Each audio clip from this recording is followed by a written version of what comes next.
warahmatullahi wabarakatuh. Kaifa halukum? Perkenalkan, saya Aulia Uniswa. Saya adalah mahasiswa semester 3 jurusan PBI di UIN Syarif Hidayatullah Jakarta. Di kesempatan kali ini, saya akan mempresentasikan atau menjelaskan tugas mata kuliah bahasa Arab saya yang menjelaskan tentang khobar. Sebelum itu, mari kita mulai dengan bacaan Al-Basmalah. Bismillahirrahmanirrahim. Baiklah, selanjutnya saya akan menjelaskan apa itu definisi khobar. Khobar merupakan salah satu unsur penting dalam pembentuk jumlah ismiyah di dalam bahasa Arab.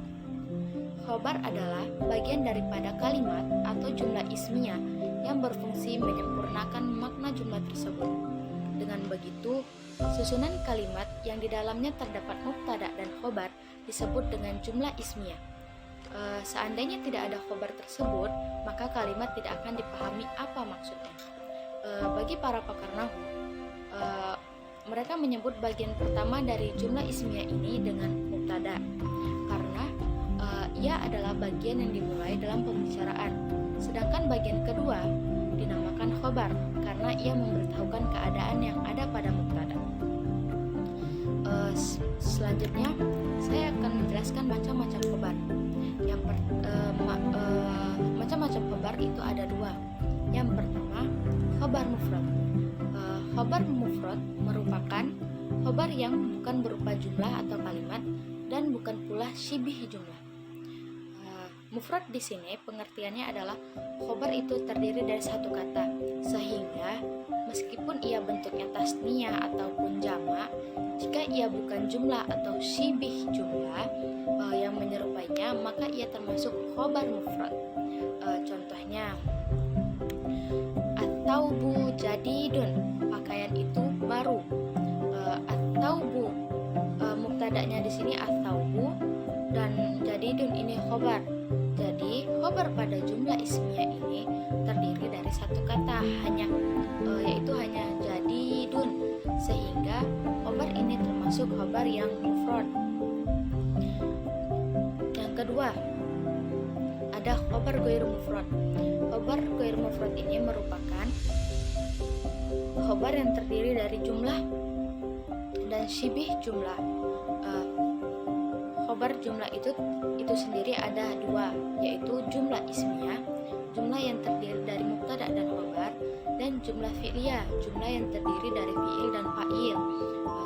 Saya akan memberikan contoh untuk khobar ghairu mufrad. Contohnya Zaidun fid dari. Zaid berada di dalam rumah.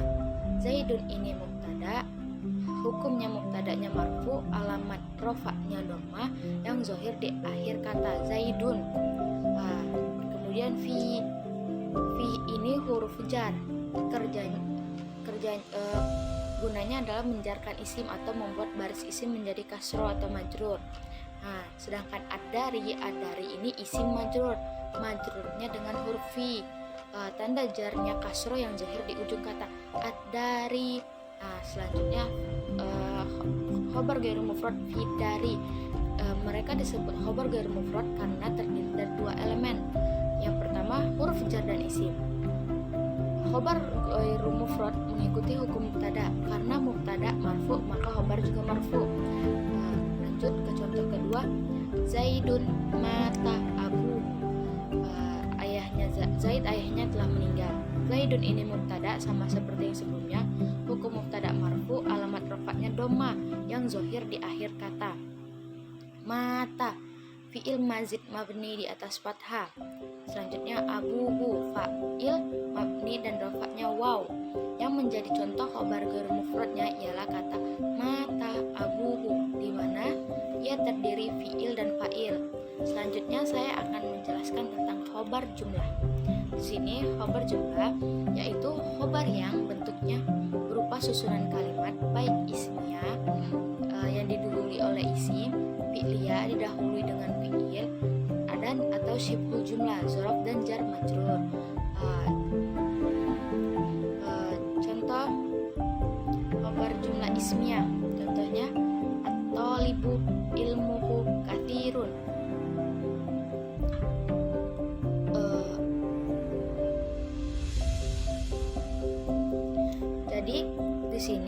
Khobar jumlah ismiyah itu sebuah kalimat yang didahului oleh kata benda, terdiri dari dua bagian, ada mubtada dan khobar. Mubtada tadi sebagai kalimat subjek kalimat, sebagai kalimat isim yang terletak di awal kalimat seperti yang saya terangkan di awal pada definisi khobar. Dan yang kedua itu khobar. Khobar ini predikat kalimat atau yang menjelaskan perilaku si mubtada ini. Jadi mubtada itu diterangkan, sedangkan khobar itu menerangkan. Selanjutnya khobar jumlah fi'liyah. Khobar jumlah fi'liyah adalah jumlah fi'liyah adalah jumlah atau kalimat yang diawali dengan fi'il atau kata kerja. Sama dengan namanya, kalimat ini biasanya tersusun dari fi'il atau kata kerja dan fa'il sebagai subjek.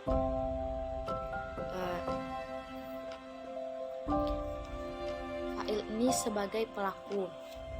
Selanjutnya contohnya at-thalibu yadrusul lughatal arabiyyah. Siswa itu belajar bahasa Arab. Selanjutnya saya akan menjelaskan tentang khobar sibhu jumlah. Di sini khobar sibhu jumlah itu terbagi dua, yaitu jar wa majrur, artinya huruf jar dan isim majrur. Yang kedua zorof.